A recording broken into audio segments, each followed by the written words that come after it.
How long does an inflatable paddleboard last?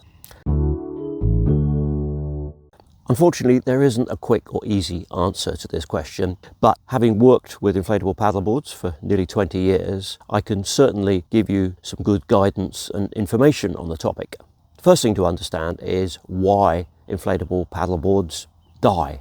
It's because the glue fails, not the PVC. Modern PVC lasts a long time. However, the glue that actually holds the top and bottom together, much less so. And when that glue reaches the end of its life, the board will open up along the seam, and that's the end of it. Yes, you can repair a ruptured seam, but if the glue has reached the end of its life, it's simply going to let go somewhere else.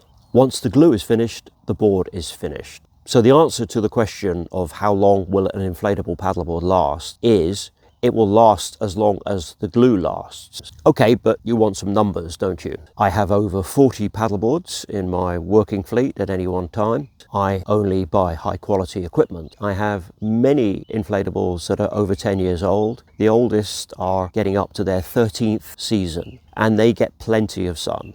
So I think you can say that 8-10 years is a realistic goal for the lifetime of a high quality inflatable paddleboard. But those cheap, badly made boards with low quality glue, especially if they've had some sun, may well only last one season. I know this, as does every repairman or retailer in the business. We get so many customers coming to us who bought a board 1 year ago and it's broken and they want us to repair it. They bought it from a cheap supplier and the board has come to the end of its life already. This is not to say that all cheap inflatables are only going to last 1 year. You may get 3, even 4 seasons out of it, especially if you look after it, don't let it get too much sun.